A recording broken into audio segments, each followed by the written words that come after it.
So I'm getting ready for the first engine start, and there's a number of things I want to check before I try to start the bike. First is to verify I've got oil in the engine, and the dipstick shows that I do. And I had pulled the transmission fill plug, and a little bit of gear lube was dripping, so I know I've got the transmission full.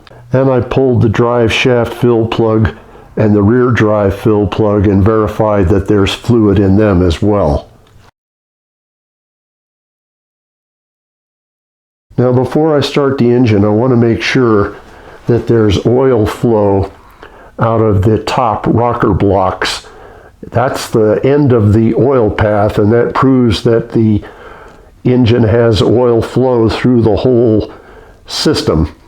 And the other thing I want to verify is that when I try to start the motor, or I should say when I spin the engine, that the oil pressure light goes out. So that's the oil light, and it went out. That's good. Now the left side rockers have oil on them, and I could see oil coming out of the pinch blocks at the top, and you can see that it dripped into my drip pan. So the left side is flowing oil. And the right side, there's oil, and I could also visually see it coming out of the top of the rocker blocks, and I've got some in the catch pan. So oil is flowing through the engine correctly.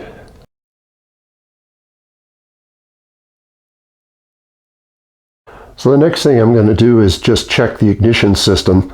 I pulled both spark plugs, and then I stick them here inside the head so they're grounded, because if you start the engine and the plugs aren't grounded, you'll destroy the electronic ignition.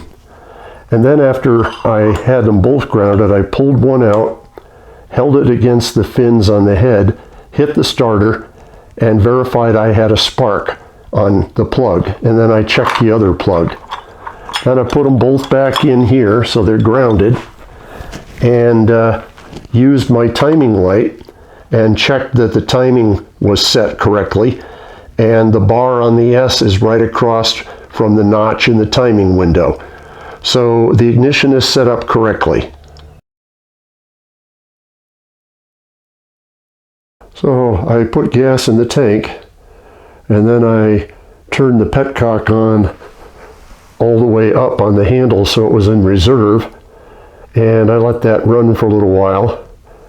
And then I took the float bowls off and verified that there's fuel flowing into them. Now next I'll put the float bowl in on the other carb, and I'm going to push the float up and then turn the fuel on to reserve, and then I'm going to bring the float down, and the top of the float, when it's parallel with the seam on the carb body, should just shut off fuel flow. If I drop it down, it should start flowing again.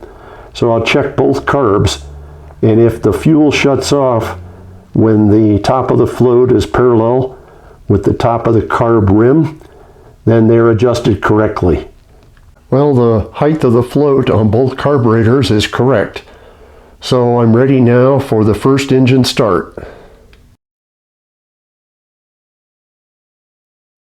So for the first engine start, I'll probably put it on half choke to get it running, and then I'll bring the RPM up to 3,000 RPM for about 15 seconds. I put my wristwatch here so I can time it.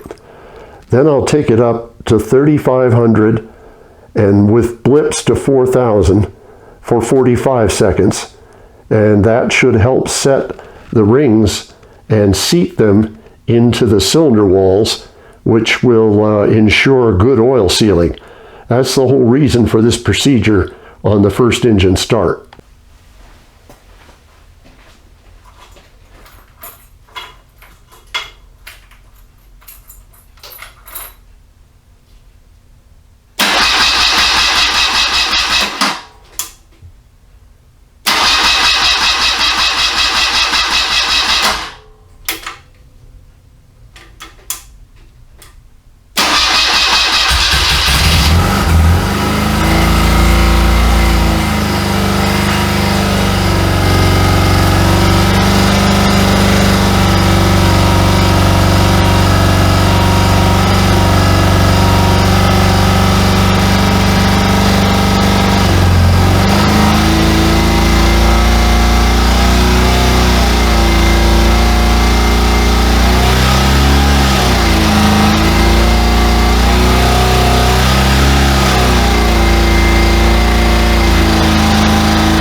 it runs.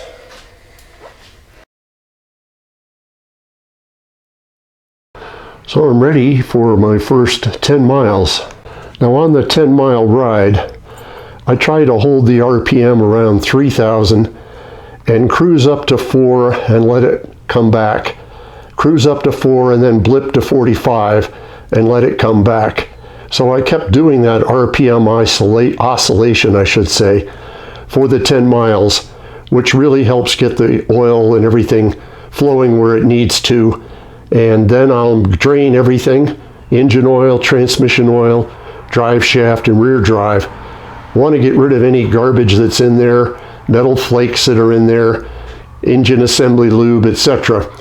And then I'll be ready to go to about 200 miles for my next service. Okay, now that I've ridden 10 miles, I want to check and see if there's any leaks on any of the lines. So I'm just going to check the transmission fill plug, and nothing there. Then I checked the crankcase drain plug, and there was nothing on it. And the transmission drain plug, and nothing on that. Now I checked the drive shaft drain plug, and it's dry, and the rear drive drain plug is dry, so they're not leaking. Now I checked the unions here for the disc brake, and everything is nice and dry. So all the fittings are tight, nothing's leaking, and that's a good thing. Now all the electrics worked just fine, so I had no troubles.